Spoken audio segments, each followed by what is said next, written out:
Okay guys, sebelum tu jangan lupa klik like, komen dan save video ni guys. Okay, ini ada barang baru yang kita order, ialah starter untuk van Rusa, Perdua van Rusa. Okay guys, ni kita baru order. Jom kita buat video unboxing. Untuk kita punya starter van Rusa, sekarang dia memang dah kong. Dia boleh servis, kita tukar dia punya carbon brush tu. Tapi kita tak payah tukar guys. Kita tak payah tukar, kita order satu set, tukar ganti baru lagi senang. Lagipun van Rusa pun dah korang tahulah dari 2007 kot van tu. Okey, dah usia dia. So ni dia. Ni kita beli satu set baru terus. Okey, jom kita buat unboxing sikit guys. Okey, ni nama dia starter motor Okey, tengok model lah. Yang kita punya ni untuk Perdua van Rusa. Okey, untuk yang kita punya dah kong, dia punya kita check hari tu dia punya carbon brush dah habis. Tapi dia boleh tukar. Korang tukar carbon brush pun boleh. Tapi kita tukar satu set lah. Okay. Benda pun kereta dah lama kan. Kita tukar satu set. So jom kita buat pemasangan. Jangan lupa klik like, komen dan share video ni guys. Okay.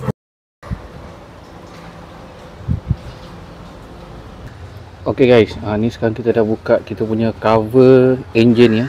Ni atas ni ada cover van Rusa. Okay. Lepas tu kita dah buka air filter. Kita dah cabut dia punya hose ni semua. Okay. Lepas tu kita cabut kepala bateri. Ini dia punya hose dia, kita dah buka dah. Okay, first korang buka ni dulu. Okay, buka kepala bateri. Lepas tu kita akan buka ni. Ni starter dekat van Rusa. Van Rusa dia punya starter belakang seat. Belakang seat driver. Dia belah sini dekat dengan dia punya filter. Okay, so korang buka dunia ni. First buka nut satu dulu. Lepas tu dekat belakang ni, okey.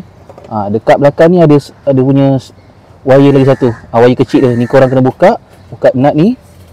Lepas tu buka yang ni satu. Okey. Jom kita buka sekarang. Okey, untuk buka starter ni, ni satu lagi nut dia. Ada dua ni nut utama dia satu. Dekat bawah ni ada satu. Okey, yang ni dia pakai saiz 12.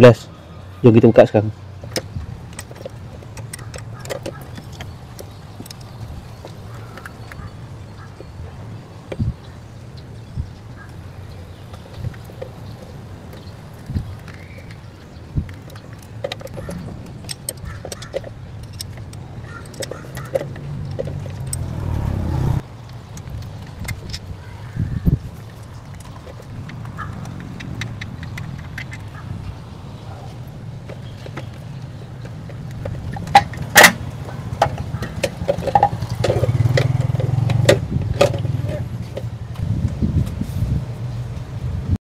Ok guys, sekarang kita dah buka dah. Ok, yang ni yang lama. Ok, kalau nak tukar dia punya brush dekat sini, kena buka ni. Tapi kita tak payah tukar. Kita tukar yang baru terus guys. Ok, ni yang baru. Jom kita pergi pasang balik dekat situ.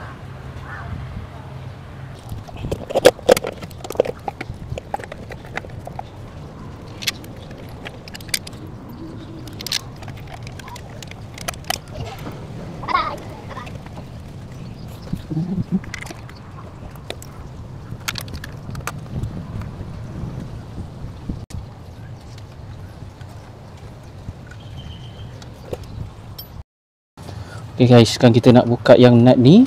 Nak masukkan dia punya kabel untuk grounding ni. Jom kita pasang. Ok, yang kecil ni kita dah pasang dah. Yang kat bawah ni. Ok, ni kita ganti yang baru je guys. Tak susah pun Pastikan terminal ni korang kena gosok ni terminal ni asal dia warna hitam tau.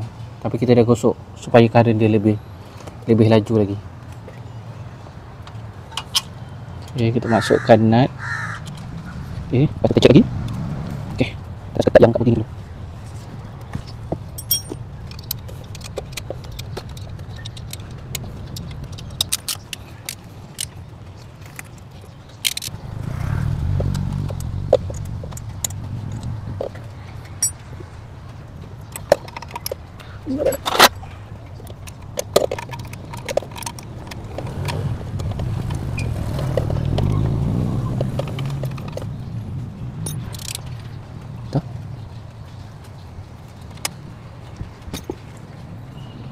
Sekarang kita nak try hidup yang kita dah tukar starter baru.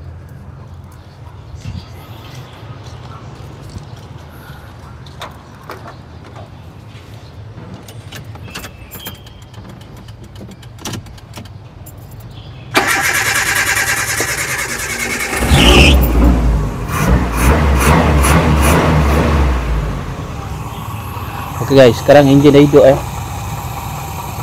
kita tukar starter baru terus guys, tak payah nak repair lagi.